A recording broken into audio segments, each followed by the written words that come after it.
Hello my dear friends, good evening. कैसे हैं आप सब? आशा करते हैं आप सब अच्छे होंगे। फ्रेंड्स, जैसा कि आप जानते हैं कि हम सब पढ़ रहे हैं एनसीईआरटी ज्योग्राफी क्लास 10th की। तो फ्रेंड्स, आज हम पढ़ेंगे पांचवा चैप्टर। इस चैप्टर का नाम है खनिज तथा ऊर्जा संसाधन। फ्रेंड्स, जैसा कि आप जानते हैं कि खनिज से खनिज से रिलेटेड क्वेश्चन सारे एग्जाम में पूछे जाते हैं। तो खनिज हमारे लिए एक इम्पॉर्टेंट टॉपिक है, जिसमें से हमें किसी भी एग्जाम में एक या दो क्वेश्चन देखने को मिल ही जाएगा, जिसको जिसे आप इस चैप्टर को पढ़ के आसानी से उत्तर दे सकते हैं। तो चलिए शुरू करते हैं। खनिज तथा ऊर्जा संसाधन।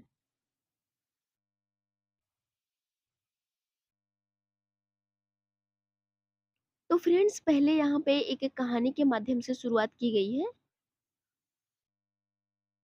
तो कहानी को आप खुद से पढ़ लीजिएगा, कोई जरूरी नहीं है। अपने बुक में आप इसको देख लीजिएगा। तो हम डायरेक्ट चैप्टर ही शुरू करते हैं।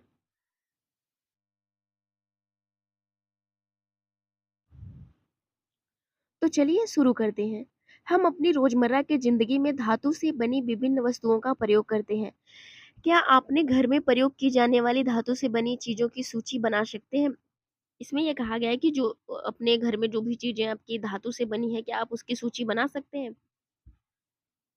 तो अब आगे चलते हैं कि आपने पढ़ा कि भूपर्पटी पृथ्वी की ऊपरी परत विभिन्न खनिजों के योग से बनी है, चट्टानों से निर्मित है। इन खनिजों का उपयुक्त शोधन करके ही ये धातुएं निकाली जाती हैं। खनिज हमारे जीवन के अति अनिवार्य भाग हैं। लगभग हर चीज जो हम इस्तेमाल करते हैं, एक छोटी सी सुई से लेकर एक बड़ी इमारत तक, या फिर बड़ा जहाज इत्यादि, सभी खनिजों से बने हैं। रेलवे लाइन और सड़क के पत्थर, हमारे औजार तथा मशीनें सभी खनिजों से बने हैं। कारें, बसें, रेलगाड़ियां, हवाई जहाज सभी खनिजों से निर्मित हैं।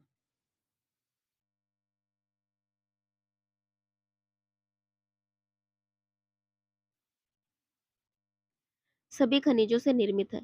धरती से प्राप्त ऊर्जा के साधनों द्वारा चालित होते हैं। यहाँ तक कि भोजन में भी खनिज होते हैं, जिसे हम खाते हैं। मनुष्य ने विकास की सभी अवस्थाओं में सभी जीविका तथा सजावट, त्योहारों व धार्मिक अनुष्ठान के लिए खनिजों का प्रयोग किया है।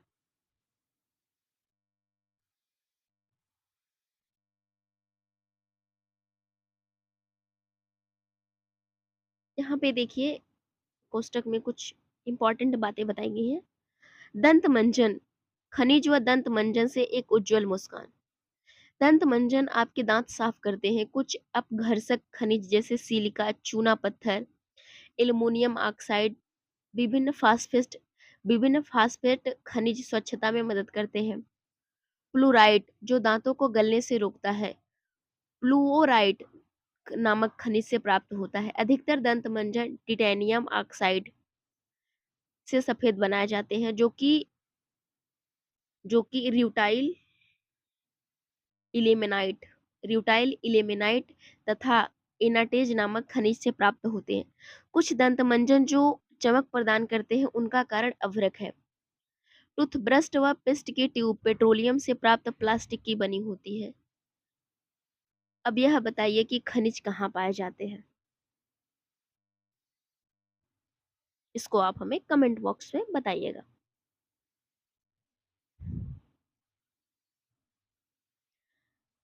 सभी सजीव वस्तुओं को खनिज की आवश्यकता होती है। यहाँ पे एक प्रश्न है। खनिज के बिना जीवन प्रक्रिया नहीं चल सकती है। यद्यपि हमारे कुल पौष्टिक उपभोग का 0.3% भाग ही खनिज है। यद्यपि ये इतने महत्वपूर्ण और गुणकारी हैं कि इनके बिना 90.7% भोज्य पदार्थों का उपयोग करने में असमर्थ होंगे, अगर खनिज नहीं रहेंगे तो इससे पहले हमारे लिए जो खनिज इतने आवश्यक क्यों है, इसके बारे में बात की जा रही है। तो अब हम देखते हैं कि खनिज क्या है।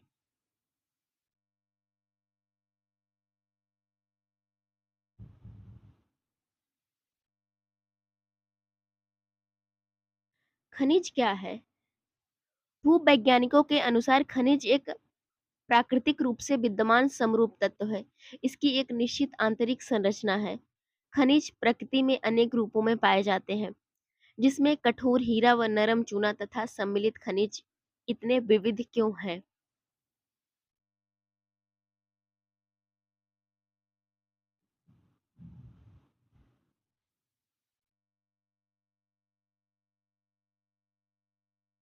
आप चट्टानों के विषय में पहले से ही पढ़ चुके हैं। चट्टान खनिजों के समरूप तत्वों के यौगिक हैं। कुछ चट्टानें जैसे चूना पत्थर केवल एक ही खनिज से बनी है, लेकिन अधिकतर चट्टानें विभिन्न अनुपातों के अनेक खनिजों का योग है। यद्यपि 2000 से अधिक खनिजों की पहचान की जा चुकी है, लेकिन अधिकतर चट्टानों में केवल कुछ ही खनिजों की बहुतायत है। एक खनिज विशेष जो निश्चित तत्वों का योग है, उन तत्वों का निर्माण उस समय के भौतिक व रासायनिक परिस्थितियों का परिणाम है। इसके फलस्वरूप ही खनिजों में विविध रंग, कठोरता, चमक, घनत्व तथा विविध क्रिस्टल पाए जाते हैं। भूवैज्ञानिक इन्हीं विशेषताओं के आधार पर खनिजों का वर्गीकरण करते हैं।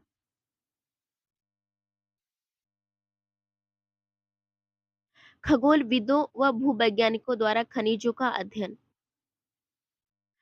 भूगोलविद स्थलाकृतियों की बेहतर जानकारी हेतु खनिजों का अध्ययन भूपृष्ठ के एक अंश के रूप में करते हैं। भूगोलवेत्ता खनिज संसाधनों के वितरण व खनिजों से संबंधित आर्थिक क्रियाओं में ज्यादा रुचि रखते हैं, परंतु एक भूवैज्ञानिक खनिजों की निर्माण प्रक्रिया, इनकी वायु व खनिजों के भौतिक व रासायनिक संगठन से संबंधित विषयों की जानकारी रखते हैं। सामान्य सामान्य व वाणिज्यिक उद्देश्य हेतु खनिज निम्न प्रकार से वर्गीकृत किए जा सकते हैं, यानी खनिज भी कई प्रकार के होते हैं। तो चलिए हम देखते हैं। यहाँ पे दिया गया है इस ग्राफ के माध्यम से खनिजों का वर्गीकरण। खनिज, तो खनिज कितने प्रकार के होते हैं? तो यहाँ पे दिखाया गया है कि खनिज 3 प्रकार के होते हैं। ये धात्विक खनिज, अधात्विक खनिज और ऊर्जा खनिज। तो धात्विक खनिज में आपका लौह धातु, अलौह धातु और बहुमूल्य खनिज 3 भागों में बांटा जाएगा। पहला लौह धातु में जिसमें लोहा का अंश हो, लौह अयस्क जैसे मैग्नीज, निकल व कोबाल्ट आदि। अलौह जैसे तांबा, सीसा, जस्ता व बॉक्साइट आदि। बहुमूल्य खनिज जैसे सोना, चांदी, प्लेटिनम आदि। आध्यात्मिक में देखते हैं जिसमें जैसे जिसमें धातु की मात्रा नहीं होती, जैसे अभ्रक, नमक, पोटास, सल्फर, चुनास में चूना पत्थर, संगमरमर, बलुआ पत्थर आदि। अब देखते हैं ऊर्जा खनिज। ऊर्जा खनिज में हो जाएगा जैसे ऊर्जा से जो रिलेटेड खनिज है, जैसे कोयला हो गया, पेट्रोलियम हो गया, प्राकृतिक गैस हो गया, यह सब ऊर्जा खनिज है। तो इसको आप याद रख लीजिएगा या फिर अपने नोट्स जब बनाइएगा तो इसमें बना लीजिएगा इसको। बहुत हेल्पफुल रहेगा आपके एग्जाम के दृष्टिकोण से। चलिए अब आगे देखते हैं। खनिजों की उपलब्धता।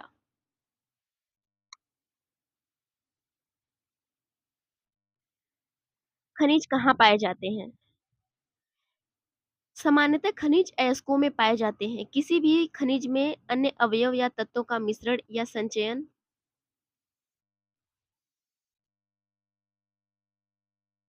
संचयन हेतु अयस्क का प्रयोग किया जाता है। खनन का आर्थिक महत्व अभी भी है।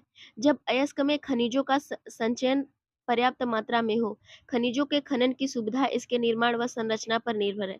खनन सुविधा इसके मूल्य को निर्धारित करती है। अतः हमारे लिए मुख्य शैल समूहों को समझना अत्यंत आवश्यक है, जिसमें ये खनिज पाए जाते हैं। खनिज सामान्यतः खनिज प्रायः निम्न सेल समूहों में पाए जाते हैं। खनिज प्रायः सेल समूहों में पाए जाते हैं, खनिज सेलों में पाए जाते हैं। तो पहला देखते हैं, पहला पॉइंट, आग्नेय तथा कायांतरित चट्टानों में खनिज दरारों, जोड़ों, भ्रंशों व बिदरों में मिलते हैं। छोटे जमाव सिराओं के रूप में और बृहद जमाव परत के रूप में पाए जाते हैं। इनका निर्माण भी अधिकतर उस समय होता है जब ये तरल अथवा गैसीय अवस्था में दरारों के सहारे भूपृष्ठ की ओर धकेले जाते हैं। ऊपर आते हुए ये ठंडे होकर जम जाते हैं। मुख्य धात्विक खनिज जैसे जस्ता, तांबा, जिंक और सीसा इत्यादि तरह के सिराओं व जमाओं के रूप में प्राप्त होते हैं। दूसरा पॉइंट है कि अनेक खनिज अवसादी चट्टानों के अनेक खनिज संस्तरों या परतों में पाए जाते हैं। इनका निर्माण क्षैतिज परतों में निक्षेपण, संचयन व जमाव का परिणाम है। कोयला तथा कुछ अन्य प्रकार के लौह अयस्कों का निर्माण तथा लंबी अवधि तक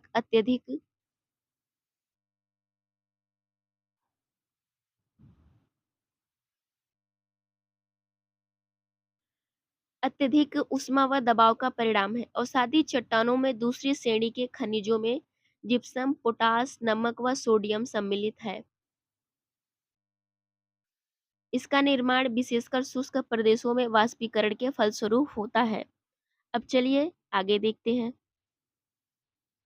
तीसरा पॉइंट,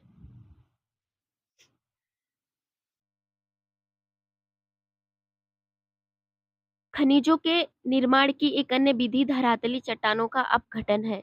चट्टानों के घुलनशील तत्वों के अपरदन के पश्चात अयस्क वाली अवशिष्ट चट्टानें रह जाती हैं। बॉक्साइट का निर्माण इसी प्रकार होता है। ये तीसरा पॉइंट है। अब देखते हैं चौथा पॉइंट। पहाड़ियों के आधार पर घाटी तल की रेत में जलोढ़ जमाव के रूप में कुछ खनिज पाए जाते हैं। ये निक्षेप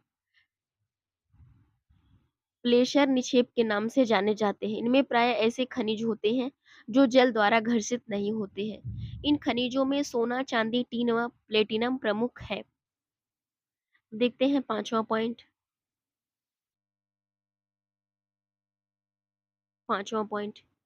महासागरीय जल में भी विशाल मात्रा में खनिज पाए जाते हैं, लेकिन इनमें से अधिकांश के व्यापक रूप से विस्तृत होने के कारण इनकी आर्थिक सार्थकता कम है सार्थ सार्थकता कम है। फिर भी सामान्य नमक, मैग्नीशियम तथा ब्रोमाइन ज्यादातर समुद्री जल से ही प्रगलित डिराइव्ड होते हैं। महासागरीय तली में मैग्नीज ग्रंथियां नोडुल्स में धनी है। अब यहाँ पे एक रोचक तथ्य दिया गया है, इसको देख लेते हैं।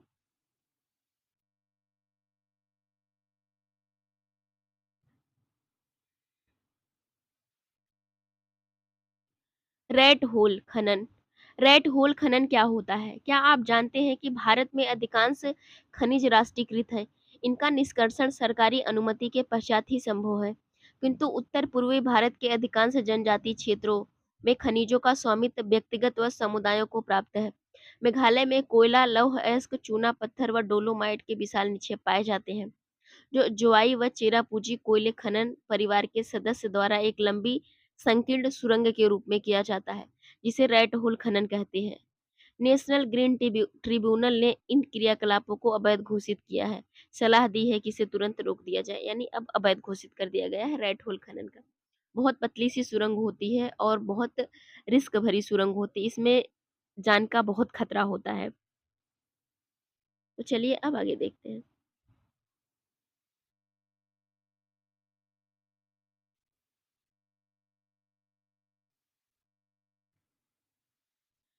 भारत अच्छे और विविध प्रकार के खनिज संसाधनों में सौभाग्यशाली है। इसका वितरण असमान है। मोटे तौर पर प्रायद्वीपीय चट्टानों में कोयले, धात्विक खनिज, अभ्रक व अनेक धात्विक सॉरी अन्य अनेक अधात्विक खनिजों के अधिकांश भंडार सिंचित है। प्रायद्वीप के पश्चिमी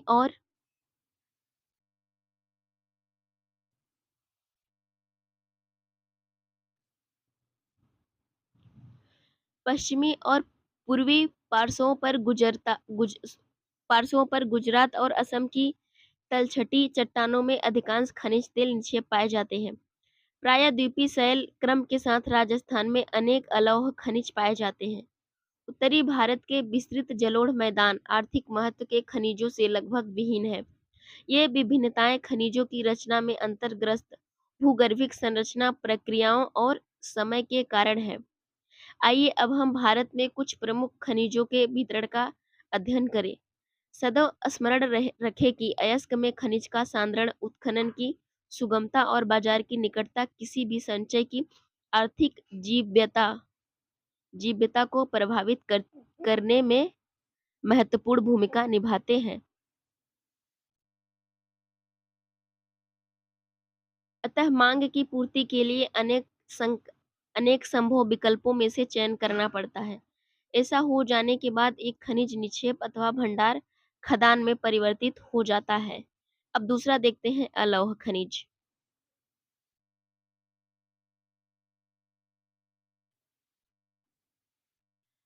अलौह खनिज।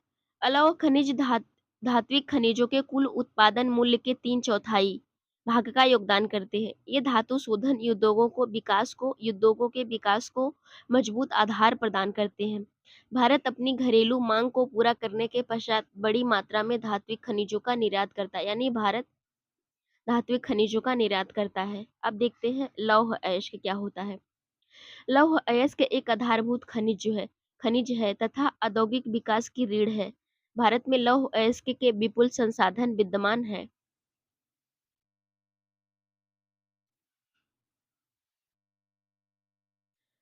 भारत उच्च कोटि के लोहांश युक्त लौह अयस्क में धनी है।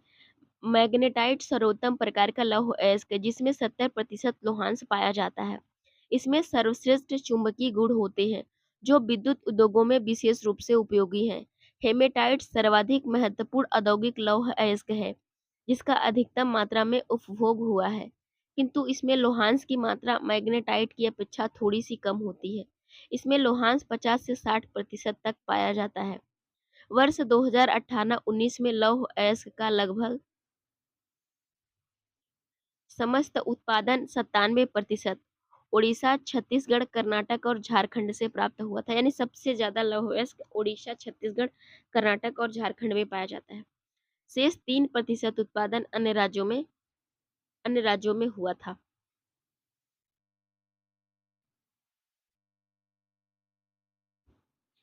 अब यहाँ पे एक टर्म है, सॉरी, हाँ, क्या आप जानते हैं कन्नड़ भाषा में कुதிरे शब्द का अर्थ है घोड़ा। कर्नाटक के पश्चिम घाट की सबसे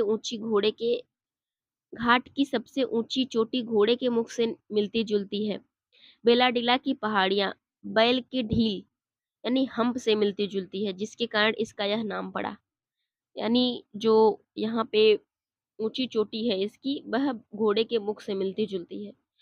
बेलाडीला की पहाड़ियां जो बैल की डील से मिलती हैं, इसलिए इनका नाम पड़ गया। चलिए अब आगे देखते हैं।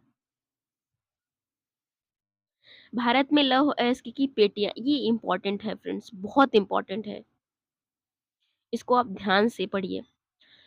फ्रेंड्स, कई बार चीजों को मैं बहुत स्पीड में पढ़ा देती हूँ तो कम समझ में आता है, तो इसीलिए फ्रेंड्स धीरे धीरे ही पढ़िए आप लोग, बिल्कुल स्लो वे में, ताकि आपको चीजें अच्छे से एक बार जब क्लियर हो जाएंगी तो दोबारा बुक पढ़ने में आपको बिल्कुल प्रॉब्लम नहीं आएगी। तो इसलिए स्पीड थोड़ी सी स्लो है, आप इस बात का ध्यान रखेंगे। चलिए अब देखते हैं कि भारत में लौह अयस्क की पेटियां कितनी हैं और कौन कौन सी हैं। भारत में लौह अयस्क की पेटियां। ओडिशा झारखंड पेटी। ओडिशा में उच्च कोटि का हेमेटाइट किस्म का लौह अयस्क मयूरभंज व केंदुझर केंदुझर जिलों में बादाम पहाड़ खदानों से निकाला जाता है। इसी से सन्निध झारखंड के सिंह भूमि क्षेत्र में गुआ और नोआ मुंडी से हेमेटाइट अयस्क का खनन किया जाता है। यहाँ पे एक सिंह भूमि जिला जो है यानी सिंहभूम जिला, दूसरा गुआ तथा नोआ मुंडी, इसको आप मैप में जरूर देख लीजिएगा। अब यहाँ पे दूसरी पेटी है, इस पेटी का नाम है दुर्ग बस्तर चंद्रपुर पेटी। दूसरी पेटी, यह पेटी महाराष्ट्र व छत्तीसगढ़ राज्यों के अंतर्गत पाई जाती है।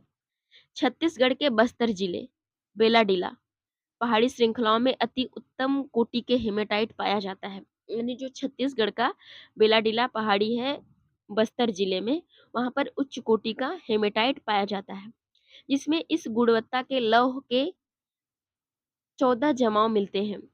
इसमें इस्पात बनाने में आवश्यक सर्वश्रेष्ठ भौतिक गुण विद्यमान है। इन खदानों का लौह अयस्क विशाखापट्टनम, पत्तन से जापान तथा दक्षिण कोरिया को निर्यात किया जाता है। तीसरी पेटी है बल्लारी चित्रदुर्ग चिकमंगलुरु तुमकुरू पेटी। बल्लारी चित्रदुर्ग चिकमंगलुरु तुमकुरू पेटी। कर्नाटक की इस पेटी में लौह अयस्क की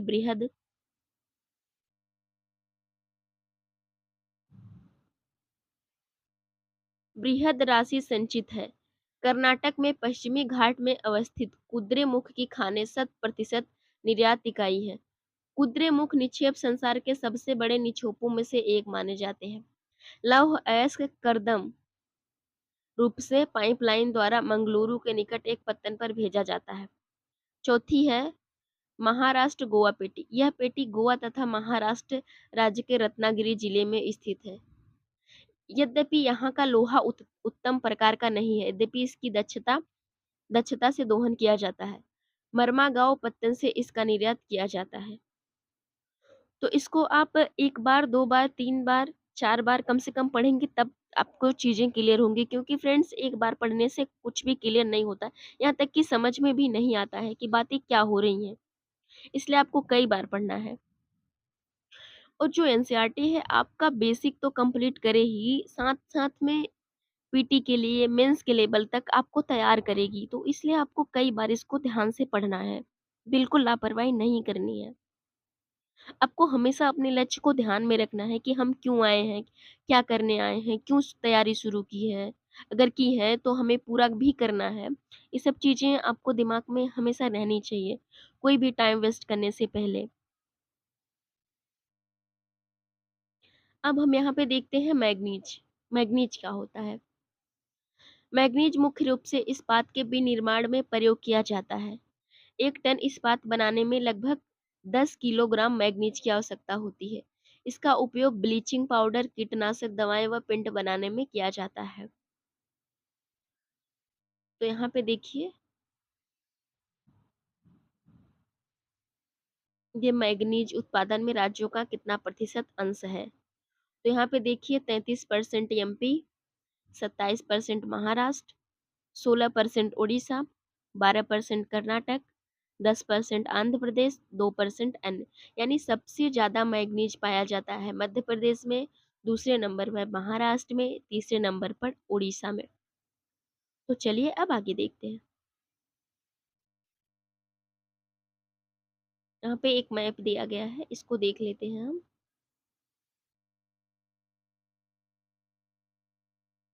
तो फ्रेंड्स इसके माध्यम से हमें यहाँ पे देखना है मैप में कि लौह अयस्क के क्षेत्र कौन सा है, लौह अयस्क खाने कौन सी है, निर्यातक पत्तन कौन सा है, तो मैग्नीज, बॉक्साइट, अभ्रक। तो चलिए शुरू करते हैं। पहले हम देखते हैं लौह अयस्क के क्षेत्र कौन कौन से हैं।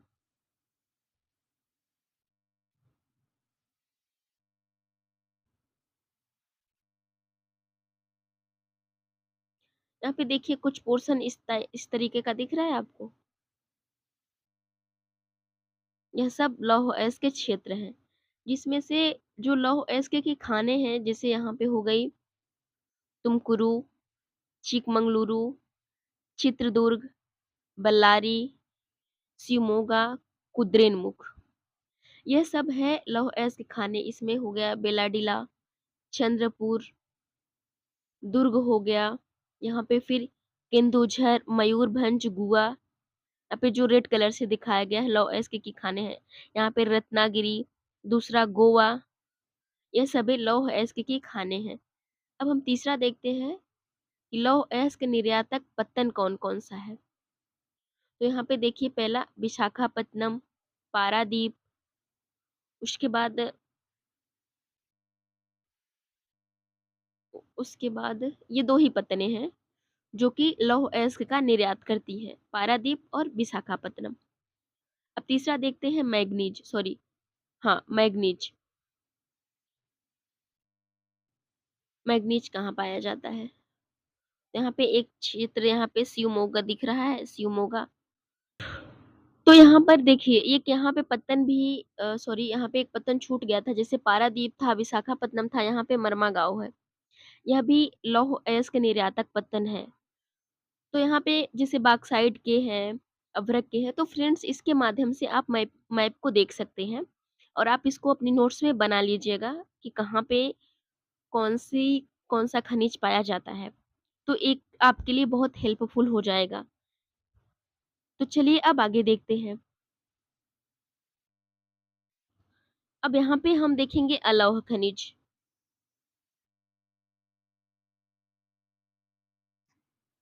अलौह खनिज, भारत में अलौह खनिजों की संचित राशि व उत्पादन अधिक संतोषजनक नहीं है। यद्यपि ये खनिज जिनमें तांबा, बॉक्साइट, सीसा, सोना आते हैं, धातु शोधन, इंजीनियरिंग व विद्युत उद्योगों में महत्वपूर्ण भूमिका निभाते हैं। आइए हम तांबा बॉक्साइट का वितरण समझें। अब हम पहली धातु देखते हैं, तांबा, अलौह खनिज, तांबा। भारत में तांबे के भंडार व उत्पादन क्रांतिक रूप से न्यून है। घातवर्ध्य, तन्य तथा ताप सुचालक होने के कारण तांबे का उपयोग मुख्यतः बिजली के तार बनाने, इलेक्ट्रॉनिक्स और रसायन उद्योगों में किया जाता है। मध्य प्रदेश की बालाघाट खदानें देश का लगभग 52% तांबा उत्पन्न करती हैं। झारखंड का सिंहभूम जिला भी तांबे का मुख्य उत्पादन है। राजस्थान की खेतड़ी खदान भी तांबे के लिए प्रसिद्ध है। यह जो स्थान आपको मिल रहे हैं, यह स्थान आपको याद होने चाहिए। तो चलिए अब आगे देखते हैं। अब बात करते हैं बॉक्साइट की। बॉक्साइट, यद्यपि अनेक अयस्कों में एल्युमिनियम पाया जाता है, परंतु सबसे अधिक एल्यूमिना क्ले जैसे दिखने वाले पदार्थ बॉक्साइट से ही प्राप्त किया जाता है। बॉक्साइट निक्षेपों की रचना एल्यूमीनियम सिलिकेटों से समृद्ध व्यापक भिन्नता वाली चट्टानों के विघटन से होती है। एल्यूमीनियम एक महत्वपूर्ण धातु है क्योंकि यह लोहे जैसे खनिज के साथ साथ अत्यधिक हल्का एवं सुचालक भी होता है। इसमें अत्यधिक घात वर्ध्यता यानी मैलिबिलिटी पाई जाती है। चलिए अब यहाँ पे देखते हैं उत्पादन के क्षेत्र में सबसे ज्यादा बॉक्साइट कहाँ उत्पादित किया जाता है। तो देखते हैं उड़ीसा में लगभग 60% बॉक्साइट होता है, उत्पादन होता है। दूसरा झारखंड, गुजरात, छत्तीसगढ़, महाराष्ट्र, मध्य प्रदेश, अन्य। तो सबसे ज्यादा जो बॉक्साइट का उत्पादन होता है उड़ीसा में, उसके बाद झारखंड में, गुजरात में, छत्तीसगढ़ में। तो चलिए अब आगे देखते हैं।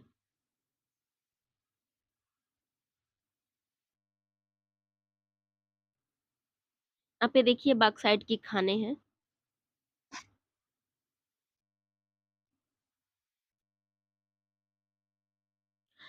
भारत में बॉक्साइट के निक्षेप मुख्यतः अमरकंटक पठार, मैकाल पहाड़ियों तथा बिलासपुर, कटनी के पठारी प्रदेशों में पाए जाते हैं। उड़ीसा भारत का सबसे बड़ा बॉक्साइट उत्पादक राज्य है। यहाँ कोरापुट जिले में पंचपतमाली निक्षेप राज्य के सबसे महत्वपूर्ण बॉक्साइट निक्षेप है। एक रोचक तथ्य देखिए, क्या है रोचक तथ्य। एल्युमिनियम की खोज के बाद सम्राट नेपोलियन तृतीय ने अपने कपड़ों पर एल्युमिनियम से बने हुक व बटन पहनता था। अपने खास मेहमानों को एल्युमिनियम से बने बर्तन में भोजन कराता था। तो सोचिए कि सोने से और चांदी से ज्यादा इम्पोर्टेंट हो गया था एल्युमिनियम। से बने बर्तनों में भोजन कराता था तथा आम मेहमानों को सोने व चांदी के बर्तनों में भोजन परोसा जाता था। इस घटना के 30 वर्ष बाद पेरिस में भिखारियों के पास एल्युमिनियम के बर्तन एक आम बात थी। अब देखते हैं अधात्विक खनिज। अधात्विक खनिज में हम पहला देखते हैं अभ्रक। अभ्रक एक ऐसा खनिज है जो प्लेटों अथवा पतरण क्रम में पाया जाता है। इसका चादरों में विपाटन आसानी से हो सकता है। ये परतें इतनी महीन हो सकती हैं कि इनकी 1000 परतें कुछ सेंटीमीटर ऊंचाई में समाहित हो सकती है। अभ्रक पारदर्शी काले, हरे, लाल व पीले अथवा भूरे रंग का हो सकता है। अभ्रक काला भी हो सकता है, हरा भी हो सकता है, लाल और पीला भी हो सकता है, भूरा भी हो सकता है।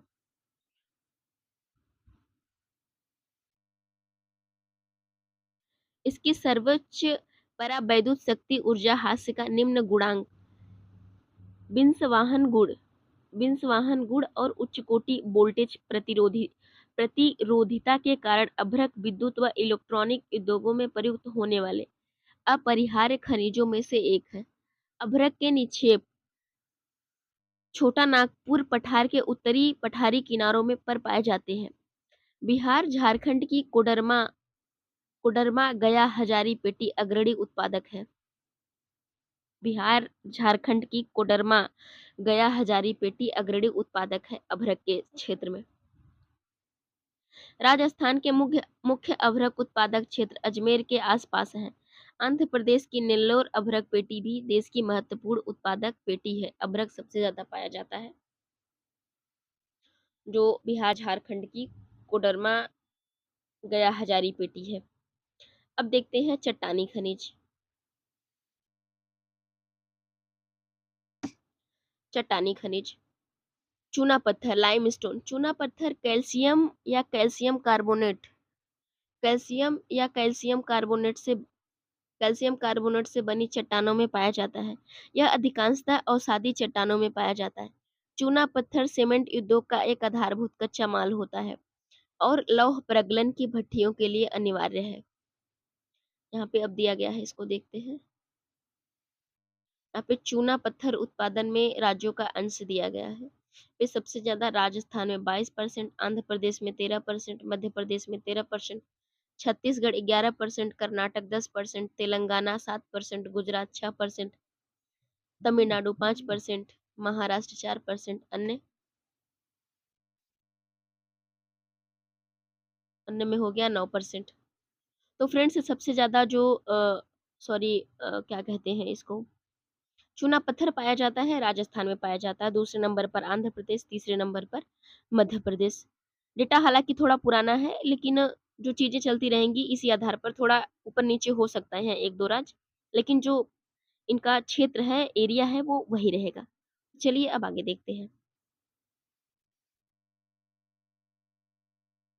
खनन को घातक उद्योग बनाने से रोकने के लिए दृढ़ सुरक्षा विनियम विनियम और पर्यावरणीय कानूनों का क्रियान्वयन अनिवार्य है।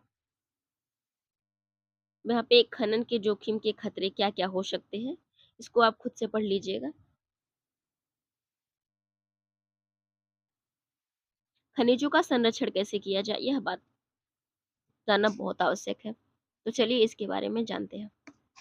खनिजों का संरक्षण, हम सभी को उद्योग और कृषि खनिज निक्षेपों और उनसे विनिर्मित पदार्थों पर भारी निर्भरता, सुप्रेक्षित खनन योग्य निक्षेप की कुल राशि असार्थक अंश है, अर्थात भूपर्पटी का 1% है।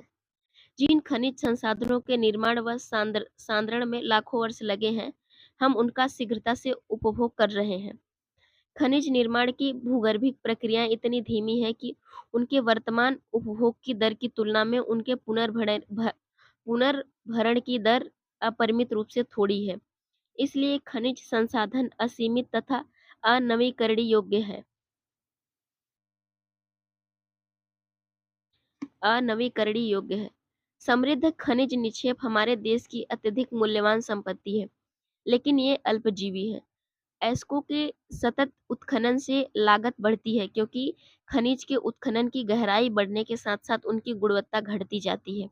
जैसे जैसे खनन होता है और गहराई बढ़ती है, वैसे जो खनिज होती है उनकी गुणवत्ता कम होती जाती है, घटती जाती है। अपने खनिज संसाधनों को सुनियोजित एवं सतत पोषणी ढंग से प्रयोग करने के लिए एक तालमेल युक्त प्रयास करना होगा। निम्न कोटि के अयस्कों का कम लागतों पर प्रयोग करने के लिए उन्नत प्रौद्योगिकियों का सतत विकास करते रहना होगा। धातुओं का पुनः चक्रण, रद्दी धातुओं का प्रयोग, अन्य प्रतिस्थापनों का उपयोग हम उपयोग भविष्य में हमारे खनिज संसाधनों के संरक्षण के उपाय हैं। तो इन सब बातों का ध्यान रखना है, इससे हम खनिज का संरक्षण कर सकते हैं। अब देखते हैं ऊर्जा संसाधन क्या होता है। ऊर्जा संसाधन, ऊर्जा सभी क्रियाकलापों के लिए आवश्यक है। खाना पकाने में, रोशनी व ताप के लिए, गाड़ियों के संचालन तथा उद्योगों में मशीनों के संचालन में ऊर्जा की आवश्यकता होती है। ऊर्जा का उत्पादन ईंधन खनिजों जैसे कोयला, पेट्रोलियम, प्राकृतिक गैस, यूरेनियम तथा विद्युत से किया जाता है। ऊर्जा संसाधनों को परंपरागत तथा गैर परंपरागत साधनों में वर्गीकृत किया जा सकता है। परंपरागत साधनों में लकड़ी, उपले, कोयला, पेट्रोलियम, प्राकृतिक गैस तथा विद्युत, दोनों जल विद्युत व ताप विद्युत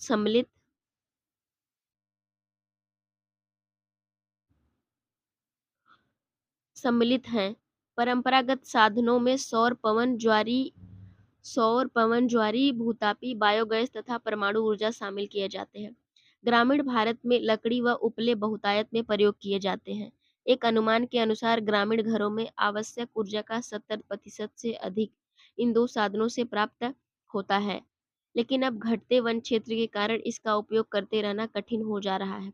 इसके अतिरिक्त उपलों का उपभोग भी हतोत्साहित किया जा रहा है, क्योंकि इससे सर्वाधिक मूल्यवान खाद्य का उपयोग होता है।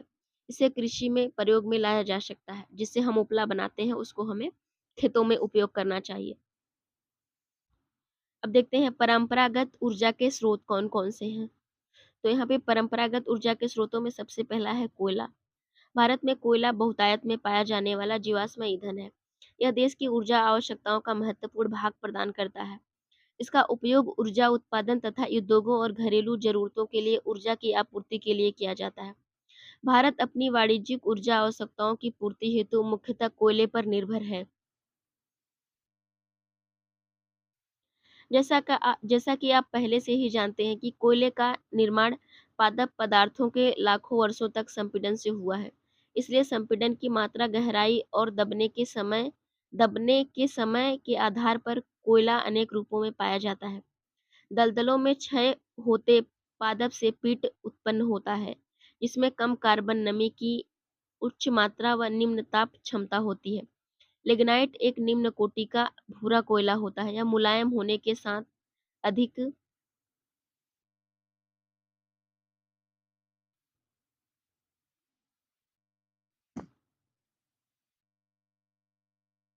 अधिक नमी युक्त होता है। लिग्नाइट के प्रमुख भंडार तमिलनाडु के नैवेली में मिलते हैं। विद्युत उत्पादन में प्रयोग किए जाते हैं। गहराई में दबे तथा अधिक तापमान से प्रभावित कोयलों को बिटुमिनस कोयला कहा जाता है। वाणिज्यिक प्रयोग में यह सर्वाधिक लोकप्रिय है। धातु शोधन में उच्च श्रेणी के बिटुमिनस कोयले का प्रयोग किया जाता है, जिसका लोहे के प्रगलन में विशेष महत्व है। एंथ्रेसाइट सर्वोत्तम गुण वाला कठोर कोयला है। जो एंथ्रेसाइट है वो सर्वोत्तम गुण वाला कोयला होता है। भारत में कोयला 2 प्रमुख भूगर्भिक युगों के शैल क्रम में पाया जाता है। एक गोंडवाना, जिसकी वायु 200 वर्ष से कुछ अधिक है। दूसरा टर्शियरी निक्षेप, जो 55 लाख वर्ष पुराने हैं। गोंडवाना कोयले, जो धातु शोधन कोयला है, के प्रमुख संसाधन दामोदर घाटी, पश्चिमी बंगाल तथा झारखंड, झरिया, रानीगंज, बोकारो में स्थित है, जो महत्वपूर्ण कोयला क्षेत्र है। गोदावरी महानदी, सोन व वर्धा नदी घाटियों में भी कोयले के जमाव पाए जाते हैं। तो जो नदियां हैं और जो स्थान है, ये आपको अपने दिमाग में रखना है। टर्सीरी कोयला क्षेत्र उत्तर पूर्वी राज्यों मेघालय, असम, अरुणाचल प्रदेश, नागालैंड में पाया जाता है। यह स्मरण रहे कि कोयला स्थूल पदार्थ है, जिसका प्रयोग करने पर भार घटता है, क्योंकि यह राख में परिवर्तित हो जाता है। इसी कारण भारी उद्योग, ताप विद्युत, कोयला गृह कोयला क्षेत्रों अथवा उनके निकट ही स्थापित किए जाते हैं। अब बात करते हैं पेट्रोलियम की। भारत में कोयले के पश्चात ऊर्जा का दूसरा सबसे प्रमुख साधन है पेट्रोलियम। पेट्रोलियम या खनिज तेल है। इसका ताप व प्रकाश के लिए ईंधन, मशीनों को स्नेहक और अनेक विनिर्माण उद्योगों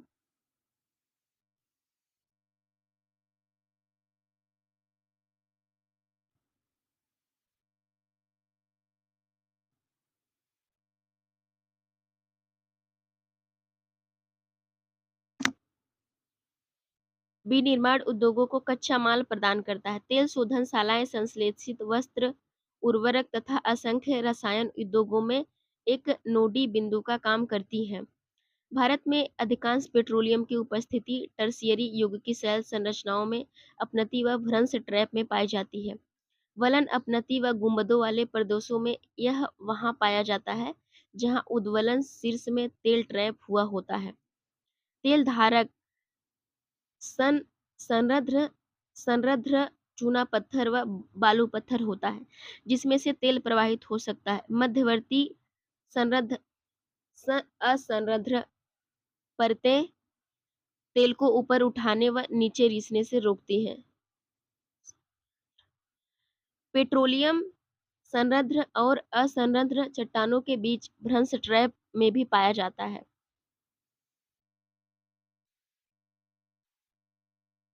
प्राकृतिक गैस हल्की होने के कारण खनिज तेल के ऊपर पाई जाती है।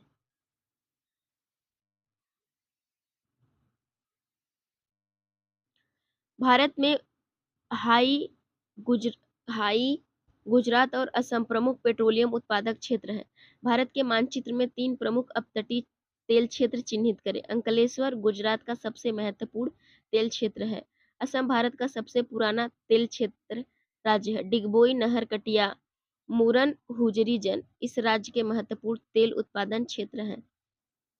अब बात करते हैं प्राकृतिक गैस की। फ्रेंड्स, यह चैप्टर थोड़ा सा लंबा है और आप पेशेंस बढ़ा बनाकर ही पढ़िएगा। आपको बोरिंग लगे तो आप दोबारा देख लीजिएगा, लेकिन अब थोड़ा-सा बड़ा चैप्टर है तो इसलिए हम क्लास को बीच में नहीं रोक सकते हैं, तो इसलिए पूरा कंप्लीट कंप्लीट ही पढ़ना पड़ेगा आपको और आधा पढ़ेंगे तो आपको समझ में भी नहीं आएगा। प्राकृतिक गैस। प्राकृतिक गैस पेट्रोलियम के भंडार के साथ पाई जाती है और जब कच्चे तेल को सतह पर लाया जाता है, तो यह मुक्त हो जाती है। इसका उपयोग घरेलू और औद्योगिक ईंधन के रूप में किया जाता है। इसका उपयोग बिजली क्षेत्र में ईंधन के रूप में बिजली पैदा करने के लिए उद्योगों में हीटिंग के उद्देश्य के लिए रासायनिक पेट्रोकेमिकल और उर्वरक उद्योगों में कच्चे माल के रूप में परिवहन ईंधन के रूप में और खाना पकाने के ईंधन के रूप में किया जाता है। गैस के बुनियादी ढांचे में विस्तार और स्थानीय शहर गैस वितरण सीओडी नेटवर्क के विस्तार के साथ प्राकृतिक गैस पसंदीदा परिवहन ईंधन सीएनजी और घरों में खाना पकाने के ईंधन में पीएनजी के रूप में उभर रहा है। भारत के प्रमुख गैस भंडार मुंबई हाई और अन्य संबद्ध क्षेत्र पश्चिमी तट पर पाए जाते हैं, जिनको खंभात बेसिन में पाए जाने वाले क्षेत्र संपूरित करते हैं। पूर्वी तट पर कृष्णा गोदावरी बेसिन में प्राकृतिक गैस के नए भंडार की खोज की गई है।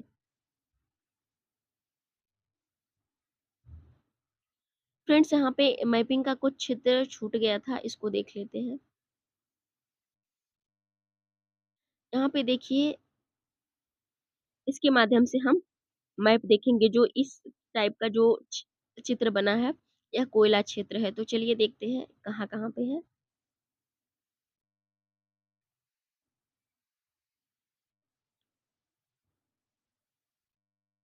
यहाँ पे देखिए कोयला क्षेत्र, यह कोयला क्षेत्र, यह पूरा एरिया कोयला क्षेत्र, यहाँ पे कोयला क्षेत्र।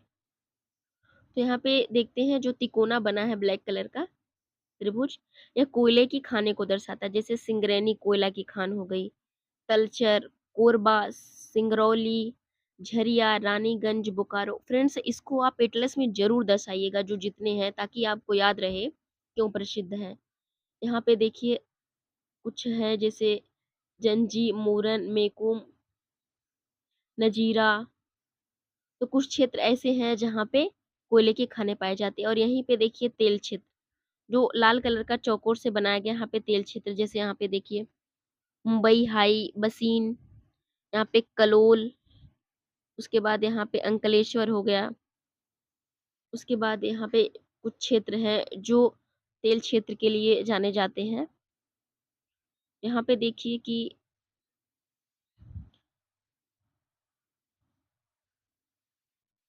तेल क्षेत्र के लिए जाने जाते हैं, तो इस तरह से आप मैपिंग तैयार कर सकते हैं। यहाँ पे कुछ क्षेत्र हो गया जैसे जगदीशपुर, औरैया, विजयपुर, अंता, झबुआ, बड़ोदरा, हजीरा, अंकलेश्वर, शाहजहानपुर, आंवला, गुरुग्राम, दिल्ली, सोनीपत, साहिबगंज, बमराला। तो ये सब तेल क्षेत्र हैं।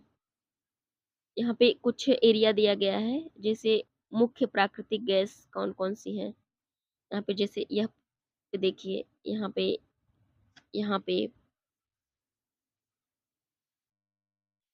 कुछ लाइनें दी गई हैं, वहाँ पे पाइपलाइन है। ये फ्रेंड्स, ये पूरा पाइपलाइन है, जो यह पोर्शन है।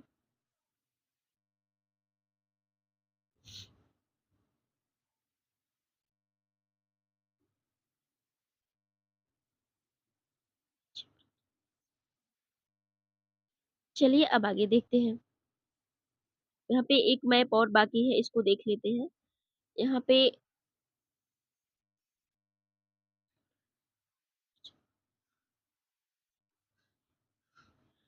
यहाँ पे ऊर्जा की बात की गई है, आणविक और तापीय। तो जो क्षेत्र ब्लैक कलर से दर्शाया गया है वह तापीय और जो लाल कलर से आणविक। तो देख लेते हैं कौन-कौन सा।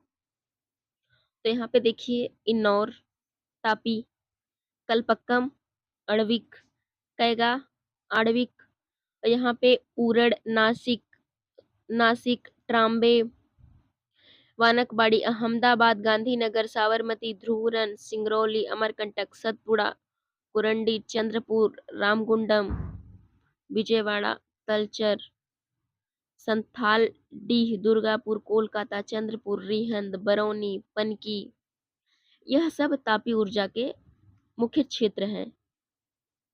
बुगई गांव, नामरूप, हरदुआगंज, फरीदाबाद, यहाँ पे कुछ है रावत भाटा, यह आणविक ऊर्जा की है। काकरापारा, तारापुर, यह सब आणविक ऊर्जा के लिए जाने जाते हैं।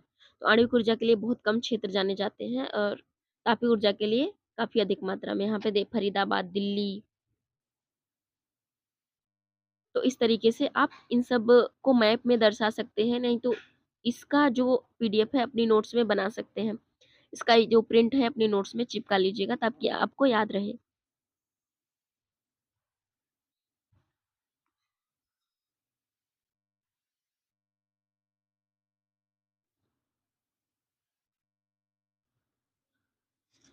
फ्रेंड्स, अब हम आगे देखते हैं।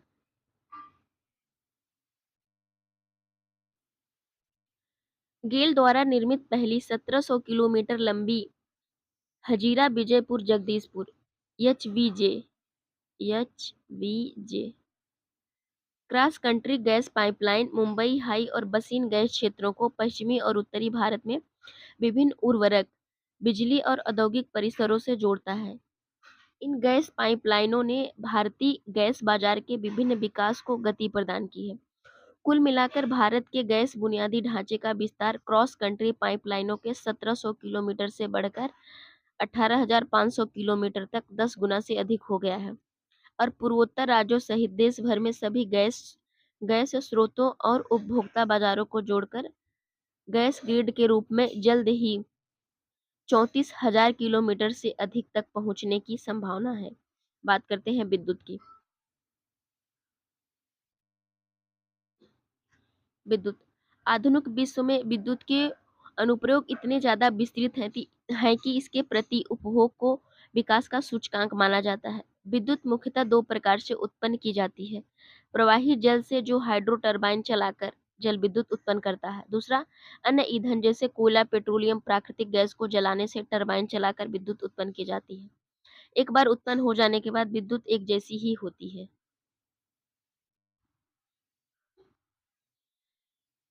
तेज बहते जल से विद्युत उत्पन्न की जाती है, जो एक नवीकरणीय योग्य संसाधन है। भारत में अनेक बहुउद्देशीय परियोजनाएं हैं जो विद्युत ऊर्जा उत्पन्न करती हैं, जैसे भाखड़ा नांगल, दामोदर घाटी कॉरपोरेशन और कोपिली हाइडल परियोजना आदि। ताप विद्युत कोयला, पेट्रोलियम तथा प्राकृतिक गैस का प्रयोग से उत्पन्न हो जाती है। ताप विद्युत गृह अनवीकरणीय योग्य जीवाश्म ईंधन का प्रयोग कर विद्युत उत्पन्न करती है।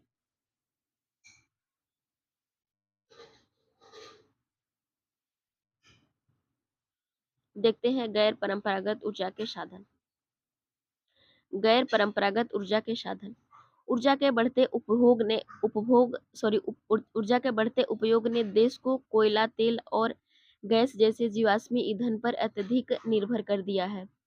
तेल व गैस व तेल की बढ़ती कीमतों तथा इनकी संभाव्य कमी ने भविष्य में ऊर्जा आपूर्ति की सुरक्षा के प्रति अनिश्चितताएं उत्पन्न कर दी है।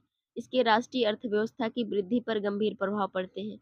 इसके अतिरिक्त जीवाश्मी ईंधनों का प्रयोग प्रयोग गंभीर पर्यावरणीय समस्याएं उत्पन्न करता है। अतः नवीकरणीय योग्य ऊर्जा संसाधनों जैसे सौर ऊर्जा, पवन ऊर्जा, ज्वारीय ऊर्जा, जैविक ऊर्जा तथा अपशिष्ट पदार्थ जनित ऊर्जा के उपयोग की बहुत जरूरत है।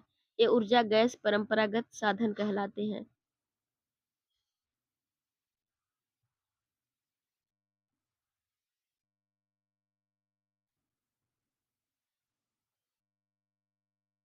साधन कहलाते हैं। भारत धूप, जल व जीव भर साधनों से समृद्ध है। भारत में नवीकरणीय योग्य ऊर्जा संसाधनों के विकास हेतु बृहद कार्यक्रम चलाए गए हैं। परमाणु अथवा आणविक ऊर्जा। परमाणु अथवा आणविक ऊर्जा अणुओं की संरचना को बदलने से प्राप्त की जाती है। जब ऐसा परिवर्तन किया जाता है तो ऊष्मा के रूप में काफी ऊर्जा विमुक्त होती है और इसका उपयोग विद्युत ऊर्जा उत्पन्न करने में किया जाता है।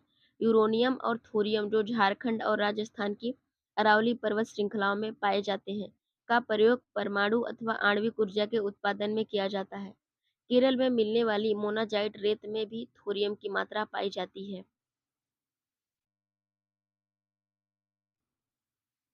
अब देखते हैं सौर ऊर्जा। भारत एक उष्णकटिबंधीय देश है जहां सौर ऊर्जा के दोहन की असीम संभावनाएं हैं। फोटोवोल्टाइक प्रौद्योगिकी द्वारा धूप को सीधे विद्युत में परिवर्तित किया जाता है। भारत के ग्रामीण तथा सुदूर क्षेत्रों में सौर ऊर्जा तेजी से लोकप्रिय हो रही है। कुछ बड़े सौर ऊर्जा संयंत्र देश के विभिन्न भागों में स्थापित किए जा रहे हैं। ऐसी अपेक्षा है कि सौर ऊर्जा के प्रयोग से ग्रामीण घरों में उपलों तथा लकड़ी पर निर्भरता को न्यूनतम किया जा सकेगा।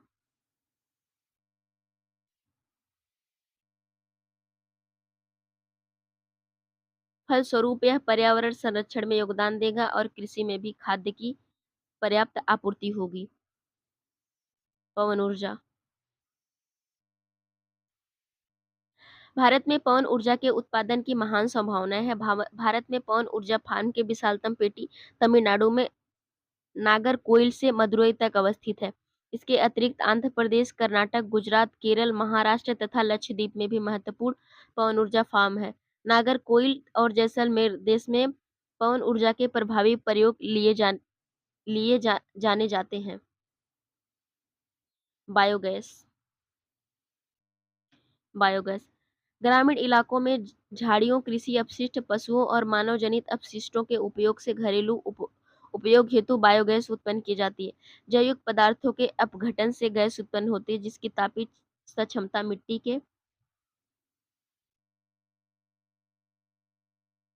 के तेल, उपलों व चारकोल की अपेक्षा अधिक होती है। बायोगैस संयंत्र नगर पालिका, सहकारिता, निजी स्तर पर लगाए जाते हैं। पशुओं का गोबर प्रयोग करने वाले संयंत्र ग्रामीण भारत में गोबर गैस प्लांट के नाम से जाने जाते हैं। ये किसानों को दो प्रकार से लाभान्वित करते हैं, एक ऊर्जा के रूप में और दूसरा उन्नत प्रकार के उर्वरक के रूप में। बायोगैस अब तक पशुओं के गोबर का प्रयोग करने में सबसे दक्ष है। यह उर्वरक की गुणवत्ता को बढ़ाता है और उपलों तथा लकड़ी को जलाने से होने वाले वृक्षों के नुकसान को रोकता है। ज्वारीय ऊर्जा। महासागरीय तरंगों का प्रयोग विद्युत उत्पादन के लिए किया जा सकता है। सकरी खाड़ी के आर पार बाढ़ द्वारा बनाकर बांध बनाए जाते हैं। उच्च ज्वार में इस सकरी खाड़ी नुमा प्रवेश द्वारा पानी भीतर भर जाता है और द्वार बंद होने पर बांध में ही रह जाता है। बाढ़ बाढ़ द्वार के बाहर ज्वार उतरने पर बांध के पानी को इसी रास्ते पाइप द्वारा समुद्र की तरफ बहाया जाता है, जो इस ऊर्जा उत्पादक टरबाइन की ओर ले जाता है। भारत में खंभात की खाड़ी, कच्छ की खाड़ी तथा पश्चिमी तट पर गुजरात और पश्चिम बंगाल में सुंदर वन क्षेत्र में गंगा के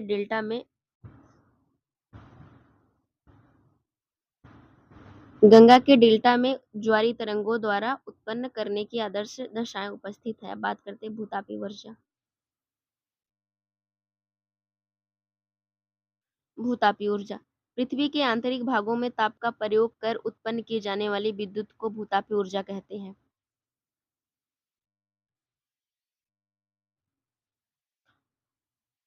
फ्रेंड्स, चैप्टर बहुत लंबा है, इसके लिए आपको सॉरी। आप थोड़ा सा पेशेंस बना के देखिएगा, क्योंकि अब लंबा चैप्टर है तो इसको बीच में छोड़ नहीं सकते हैं। देखिए, सिर्फ आपको ही नहीं मेहनत करनी पड़ती है, मुझे भी लगातार इसको रिकॉर्ड करना पड़ता है।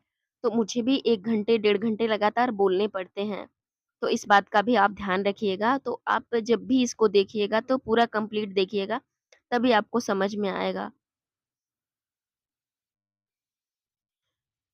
भूतापीय ऊर्जा इसलिए अस्तित्व में होती है क्योंकि बढ़ती गहराई के साथ पृथ्वी प्रगामी ढंग से तप्त होती जाती है। जहाँ भी भूतापीय प्रवणता अधिक होती है, वहाँ उथली गहराइयों पर भी अधिक तापमान पाया जाता है। ऐसे क्षेत्रों में भूमिगत जल चट्टानों से ऊष्मा का अवशोषण कर तप्त हो जाता है। यह तप्त हो जाता है कि यह पृथ्वी की सतह की ओर उठता है और यह भाप में परिवर्तित हो जाता है। इसी भाप का उपयोग टरबाइन को चलाने और विद्युत उत्पन्न करने के लिए किया जाता है। भारत में सैकड़ों गर्म पानी के चश्मे हैं जिनका विद्युत उत्पादन में प्रयोग किया जाता है। भूतापी ऊर्जा के दोहन के लिए भारत में 2 प्रायोगिक परियोजनाएं शुरू की गई हैं। एक हिमाचल प्रदेश में मणिकर्ण के निकट पार्वती घाटी में स्थित है, दूसरी लद्दाख में पुंगा घाटी में अवस्थित है। पार्वती घाटी और पुंगा घाटी। ऊर्जा संसाधनों का संरक्षण। आर्थिक विकास के लिए ऊर्जा एक आधारभूत आवश्यकता है। राष्ट्रीय अर्थव्यवस्था के प्रत्येक सेक्टर, कृषि, उद्योग, परिवहन, वाणिज्य व घरेलू आवश्यकताओं की पूर्ति के लिए